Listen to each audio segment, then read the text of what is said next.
If you want financial freedom, time freedom, and want to leave a legacy for generations to come, you probably have heard real estate investing is the place to do that. How do you get started? What do you have to do?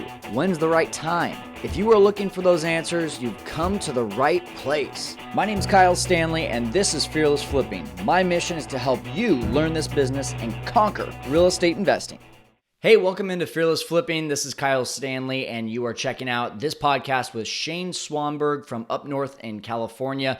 And Shane and I are in the same educational program. We connected through a Facebook group, and I got to know Shane a little bit and found out that he's doing a lot of wholetailing. So if you're not familiar with wholetailing, you definitely want to check out this episode. It is a combination of a retail sale and a wholesale combined together to open up to two different types of markets that could really help you to open up to people that you didn't know could be potential buyers for you. So I'm excited for you to take a look at this episode. Before we get into it, make sure you like this video, make sure you subscribe to both our YouTube and podcast, and do me a favor, leave a review on either one, YouTube or the podcast, and just let us know what have you learned or what are you already implementing maybe that is being reinforced in one of these episodes that's helping you and your business. I would love if you do that. If you do that, we're going to give you a shout out on the next episode, and just would love to be able to see who's listening and what you're getting out of this. So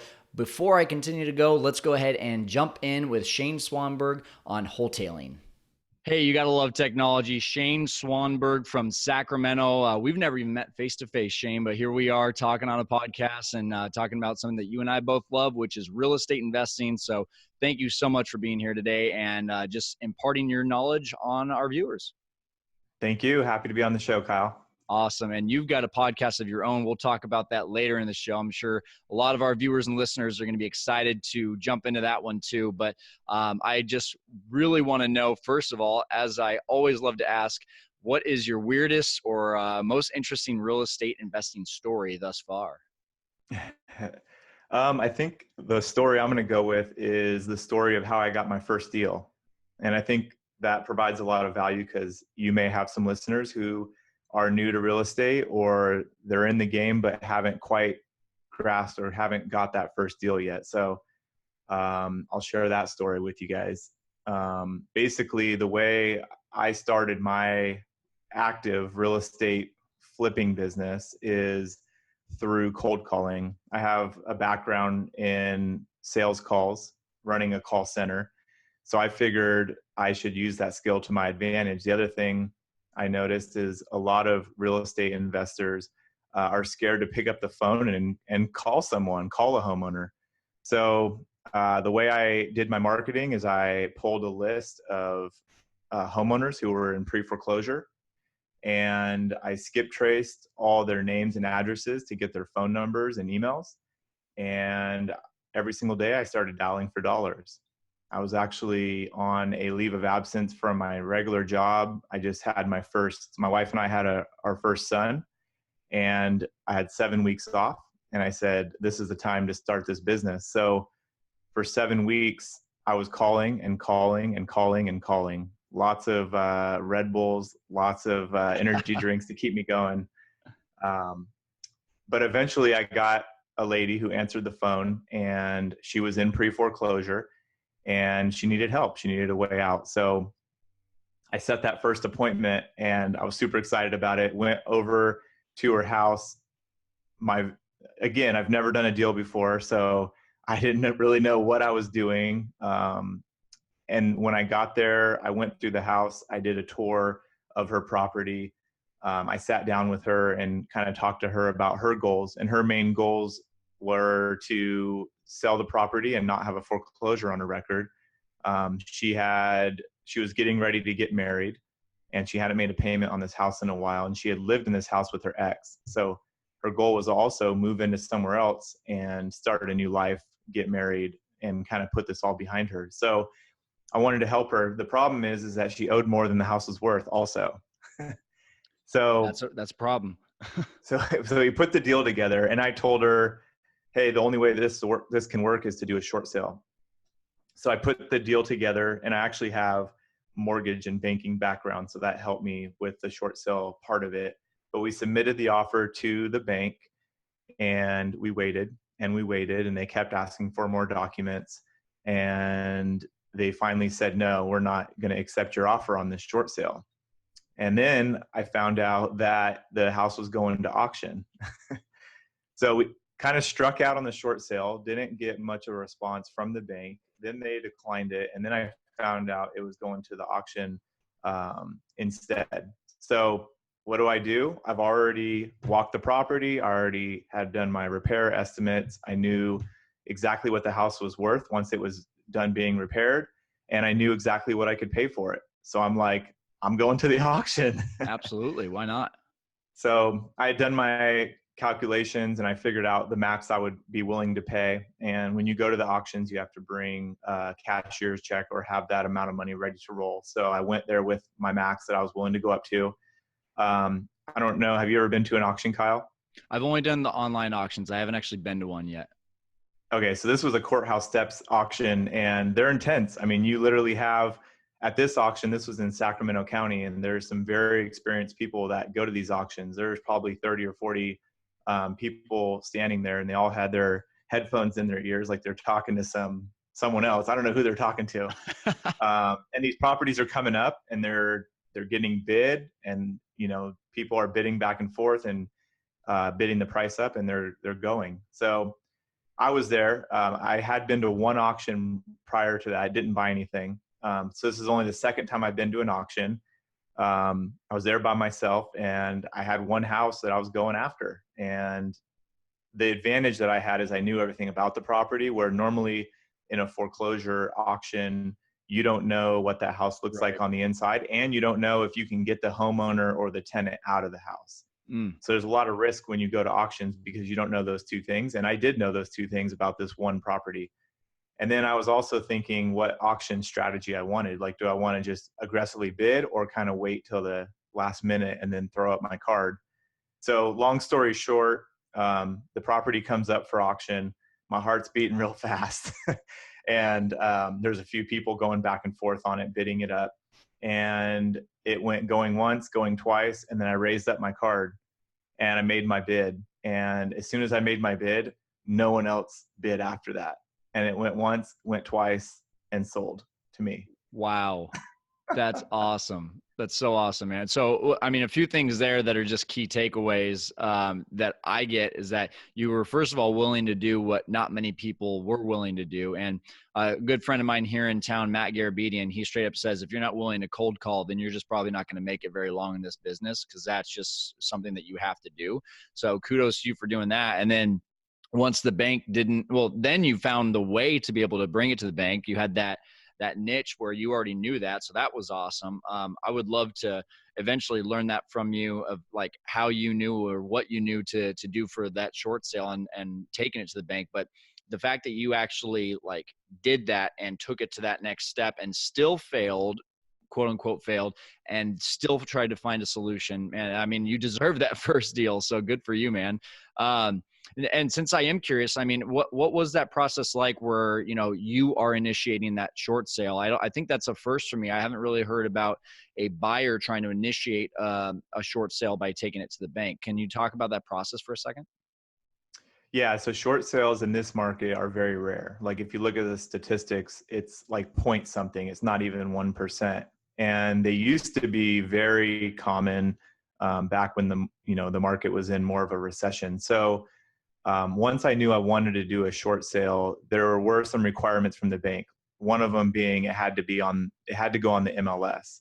So the way I did it is my wife is a realtor, and then my wife also works with other realtors in her office. So what we did is we had one realtor list it, and then I had my wife represent me as the buyer, and then the realtor that listed it was also a short sale negotiator back in 2008-9. So to make it really simple, we just ran it as a very simple transaction. We put it on the MLS for one day, switched it over to pending, and then the listing agent had negotiated the short sale. And then to keep it so it was like not an arm's length transaction, we just had my wife represent our business, and then that listing agent represented the seller that I had found. Cool. Yeah, I mean, you sound like an awesome problem solver. So this is no wonder why you're as successful here in a short amount of time as you are. So why don't you just kind of catch our listeners and viewers up to where you're at in your business? And I mean, you're very active. We're going to show people how to be able to follow you on Instagram so they can see all your flips that are going on. But we would love to just kind of hear your story, man. Yeah, so I started real estate investing back in 2013, actually through the same education company that you are a part of. When my wife and I joined that education company, they had a couple aspects. One is teaching people how to flip, and the other is teaching people how to build passive income. And I was working a really good job, making decent money, and I was more interested in the passive income side. So I started buying passive income properties out of state in Memphis, Tennessee, Texas, different states.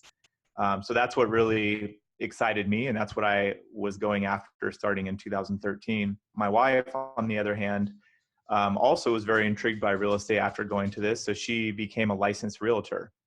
She got her real estate license and started, not doing it as an investor, but just doing it as a retail licensed agent. And now she's been a realtor for 6 years up to this point. And fast forward a little bit to 2017, December of 2017, our son was born.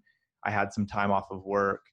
Still always very interested in real estate investing. And in order to give our business the chance to start off on the right foot, I felt that while I had 7 weeks off, this was the time to go after it. And I had nothing to lose. I still had a job to go back to at the end of the 7 weeks if I didn't get my first deal.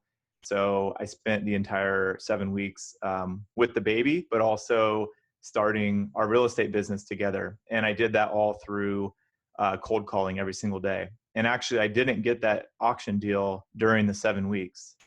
I had to go back to work. And actually, I got a work from home position, which allowed me still some time and flexibility to be able to do that. And I didn't get that first deal until February. And I had started in December. So it was about 60 days later that I got that first deal. Fast forward in 2018, I did 7 deals on the active side. And then fast forward to this year, 2019, today's August 2nd. And I've done 14 deals this year already. Wow. So it's growing.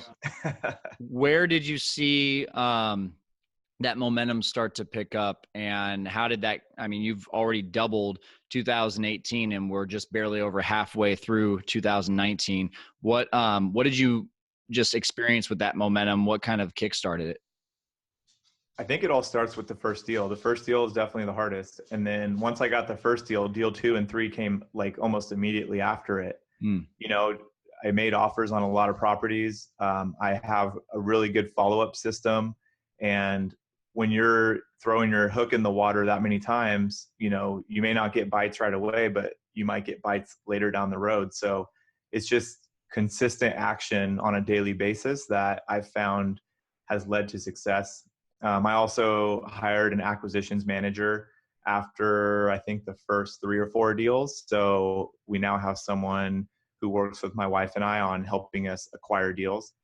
And we, wanted to go after it real big in 2019. And, we're off to a blazing start. I mean, we've already doubled last year's production and we hope to triple or quadruple it. Wow. That's amazing. So of these 21 deals that you've done so far, I don't know if you know the exact number of types of exit strategies, but can you just kind of maybe break it down for us of which ones are flips? I know you're doing some wholesaling and wholetailing. Can you just kind of break that down for a second? Yeah. So of the 7 we did last year, we wholetailed 5 of them and we rehabbed 2 of them. Nice. And then in 2019, we wanted to take all the leads that were coming in and turn them into a way to make profit somehow. So that could be wholesaling, wholetailing, flipping, referring it to my wife as a listing, or, just try to monetize each and every single lead. So far this year, I have it up here in front of me, so I'm kind of counting it. We've done 1, 2, 3, 4, 5, 6 rehabs. Nice. And then 1, 2, 3, 4, wholetails, and then one wholesale, and then one listing referral. And then the rest of them we own and haven't quite dispositioned yet. Very nice. Okay. So pretty good mix this year. Hey, Fearless Flipping community, let's hear from one of our sponsors right now. Have you thought about becoming a real estate investor, but you have no money, or maybe you just don't feel like you have the right guidance, the right system, or maybe the right plan? Well, the Phenom Investor Blueprint course is your answer. Developed by seven-figure earner Matt Garabedian and a good friend of mine, Matt uses his 10 plus years of real estate investing knowledge to teach you how to get involved with real estate investing without spending a dime. Matt's wholesaling techniques will work for any market at any time. So if you want to make 6 figures, 7 figures, or more, yeah, that's right, it's possible. It's time to invest in yourself. Check out the Phenom Investor Blueprint at fearlessflipping.com/phenom. Again, that's fearlessflipping.com/phenom. This is your first step to financial freedom. fearlessflipping.com/phenom. That's good, man. That's really good. So, well, first of all, congrats on the success. Sounds like you and your wife are making a great team together too. I would like to kind of revisit that, but you've said it a couple times now, and it's probably a term that maybe some of our listeners and viewers being newer to the game haven't heard yet. I know it took me about 4 months into the game to even hear this, and that's the word wholetail. Can you break that down? What is that? It's kind of a combination of wholesaling and flipping. The difference is when you wholesale a deal, you never close on it. You're just collecting an assignment fee. When you wholetail, you're actually closing on the deal. Your company name will own the property. However, you're flipping it very quickly. You're not doing a full flip where you're putting in kitchen and bathrooms and flooring and paint. A lot of the wholetails I did, we didn't really do anything to it. We basically closed on them, and they were such a good deal. And the market is so hot here that we were able to throw it on MLS. And the MLS is the best buyers list that you could possibly have. Yeah. There's so many investors out there in our market that are looking for deals. Most people look on the MLS. So if you are able to lock up a property at the right price, even though it needs some work and it's a fixer, you just advertise it as a fixer and still leave some meat on the bone for the next guy or gal, and you're able to sell it. So what we've done on a lot of them is we'll go in. I have a hauling company that I use where they'll come and haul out the belongings of the homeowner, because a lot of times when we buy these properties, we say, hey, we'll take it as is, leave behind what you don't want, take what you do want. And the reason they couldn't sell it on the market is because they just don't have the means to get rid of everything, or they've been hoarding stuff for 20, 30, 40 years. And there's just so much stuff in there, and it just is such a task.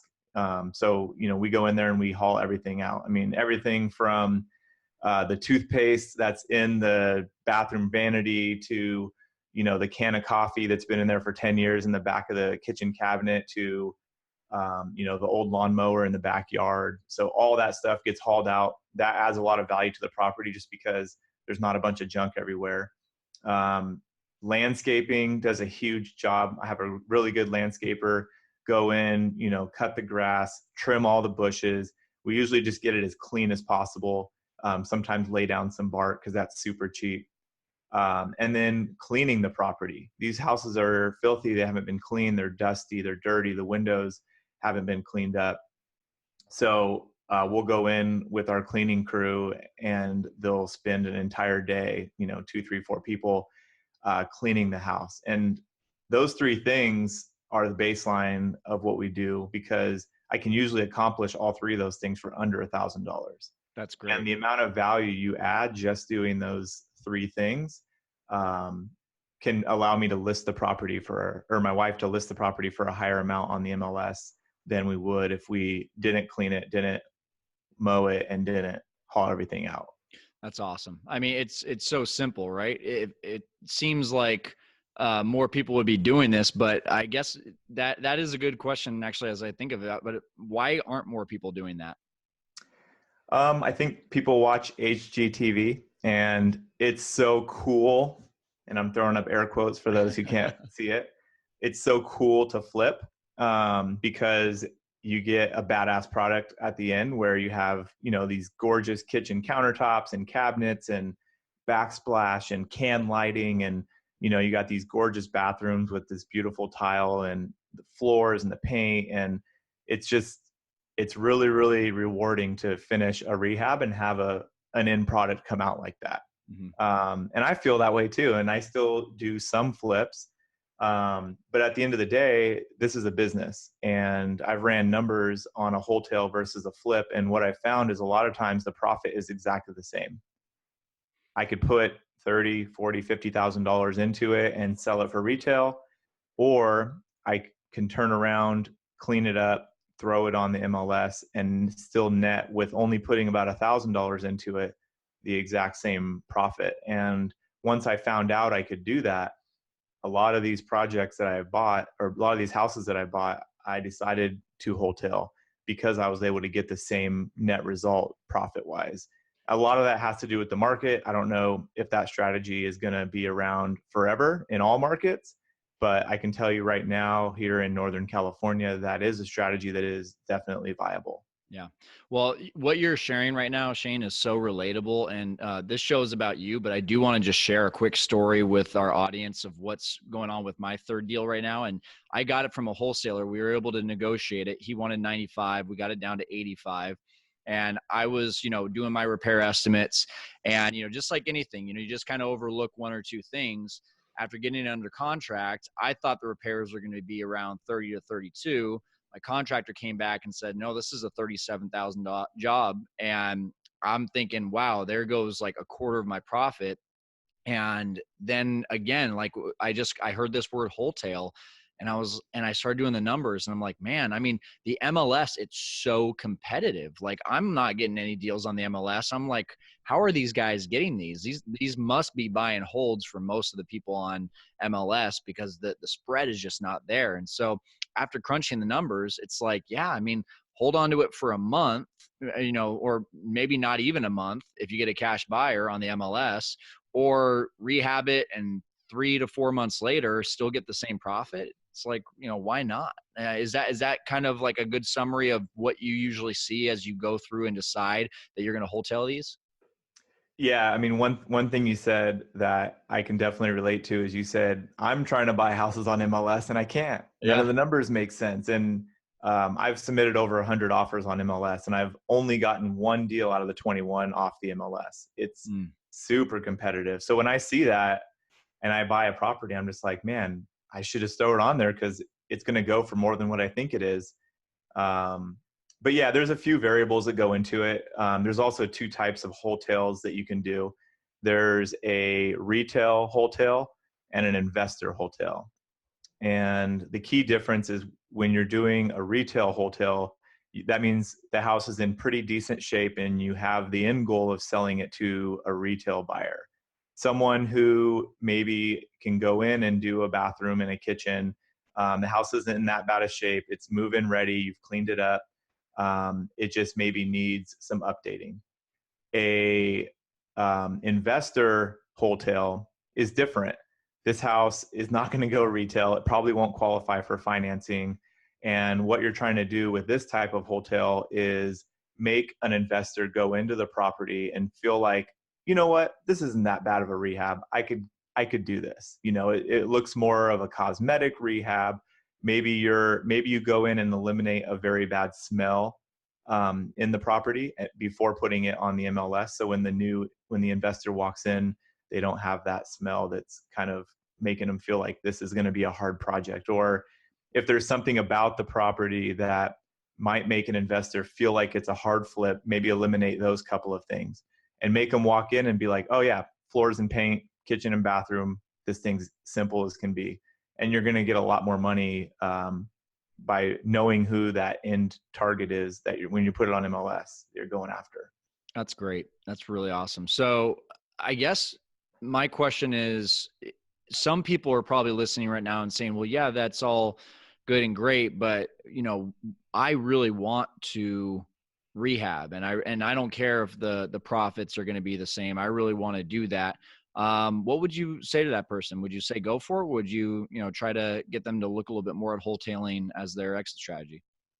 I would tell them to go for it. I mean, every single flip I do, I learn a ton, and I create really good relationships with contractors, new contractors. Every single time I'm always trying to add to my subs and my contractor list. Each rehab has kind of had its own challenges and own, different things that I'm doing to these projects. And it even helps me out on my hotels by having those relationships and knowing, what things people like. And, my wife's a realtor. So when she's listing these properties for me, she gets feedback on them too, so if I'm hearing similar feedback on a couple of different products, then we can kind of switch things up. But all in all, I think if you're doing this as a business and you're a real estate investor, unless your motive is, hey, I just like putting out these good products, I think that you should run the numbers on wholesaling. You should run the numbers on flipping. You should run the numbers as a wholesale, and see which exit strategies, going to net you the most profit in the end. I think that's the key there, man, is that, we try to make this so cookie cutter, and it really is when it comes down to it. Real estate investing is all about the numbers, and it can be very much cookie cutter, but at the same time, it's not hey, every single one of my exit strategies has to be a flip. Every single one has to be a wholesale. And so have you just kind of noticed that as you get in more to the active side, how these other strategies have just kind of presented themselves to you because you had to be a problem solver for the deals? Yeah, absolutely. And I'm actually doing more rehabbing this year than I did last year on a percentage base. Another thing that can be a challenge is when you're flipping 2, 3, 4, 5 houses at a time, having the manpower, having to project manage all those products, or all those houses, and keeping up with payment schedules and all that can be really challenging. Where if I have 1 or 2 houses being rehabbed, but I'm wholetailing 2 or 3 other ones, on the wholetails, there's not a lot to manage. You schedule the cleaners, the hauling, the landscaping, a couple repairs, and then I hand it off to my wife and say, hey, go sell this thing for top dollar. And then I can still spend my time really doing a good job on the rehabs and managing those. So yeah, there's a lot of things that I take into consideration. Some houses, by me flipping it and selling it retail, it just makes the most sense from a profit standpoint. So I'll do that. And then, what contractors I have available, who's lending on the deal, what kind of terms I have locked in. There's a lot of factors that go into it, but with every single deal that I'm doing or every deal you're going to do, you're going to learn more and more and figure out which exit strategy is best for that specific deal. Awesome. Okay. So now you're in Sacramento, and I think I've got a lot of, friends and everyone here in Fresno. Fresno is a different animal. I mean, we're literally California without the California prices. If I tried to do the size of houses in Fresno that are in Sacramento or LA, I'd be having to get a lot more money, be having to figure out a lot more things. So what is the trick to being successful in maybe a more expensive market like a Sacramento, like where you're at? That's a good question. And I think if you have higher priced homes, there's potential for more profit. Like the Bay Area is kind of in between where you are and I am, and those houses are $1 million, $2 million. Well, it's easier to make a 6-figure deal when you're in a $1 or $2 million average price point, than it is in a $300,000 price point. It's hard to make 100 on 300. It's easier to make 100 on $1 million.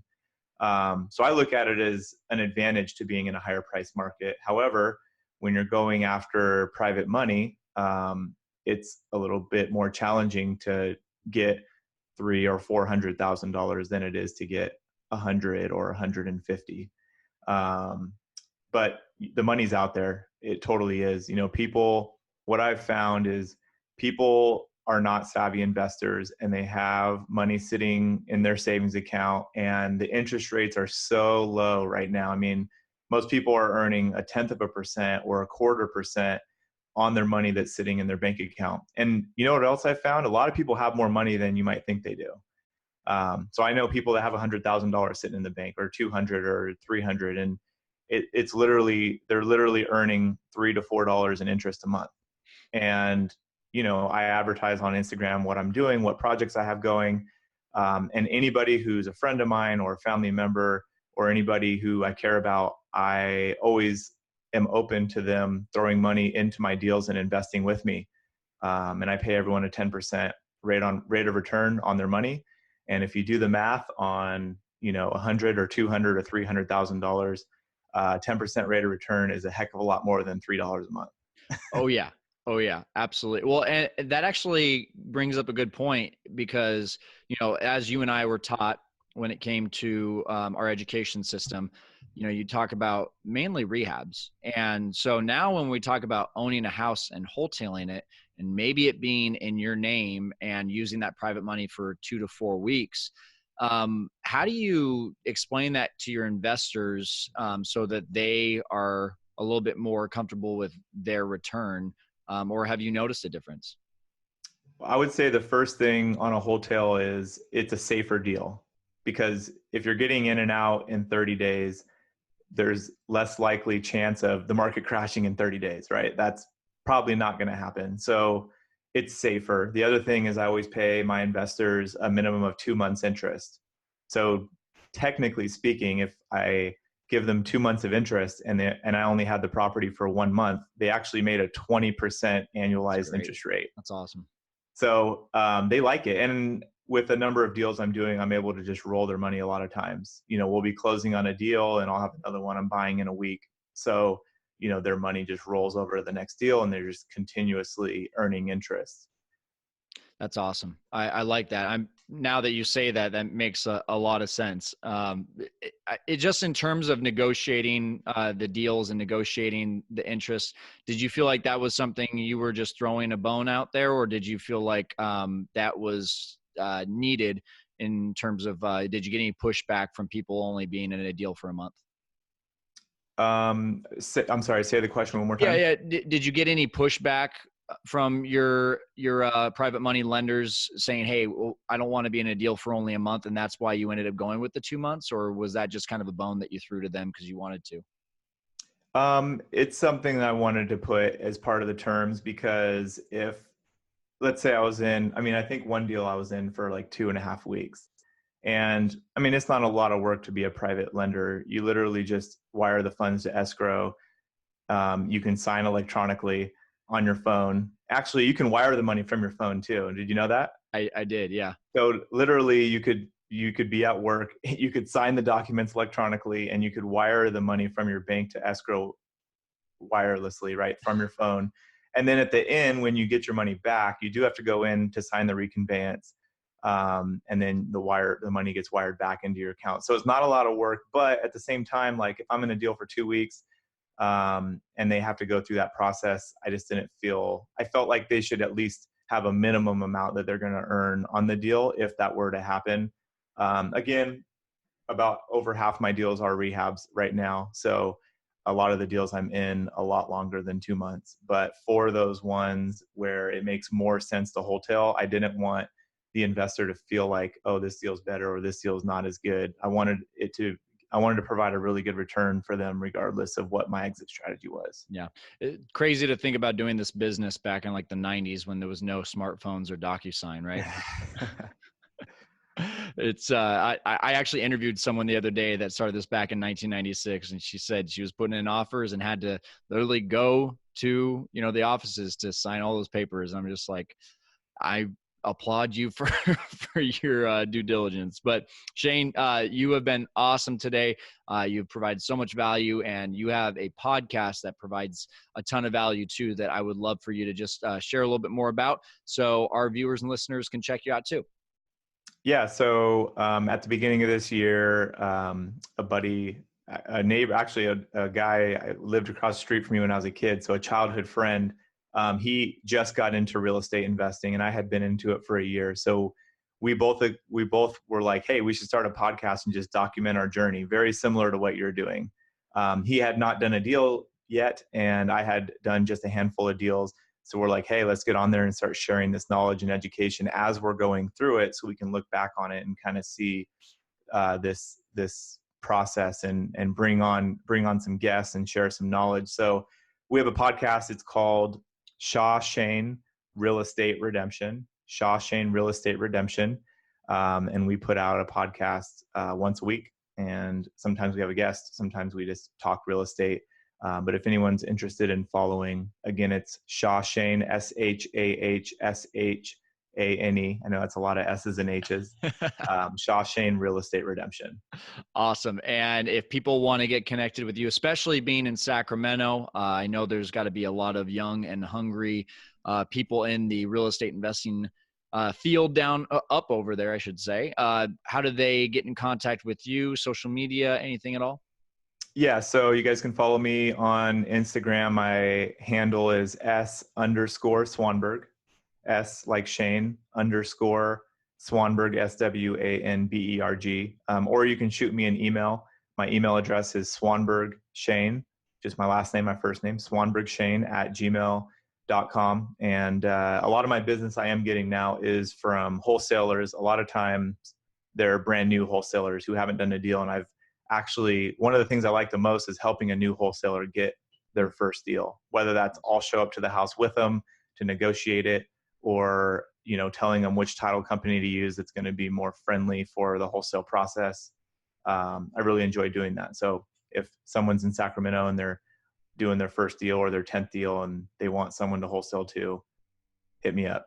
Awesome. Yeah. If they're in Sacramento, if they want to learn more about wholetailing, no matter what, just hit up Shane there on Instagram. Shane, before I let you go, though, I got to ask, what is next for your business and really what's driving you, man?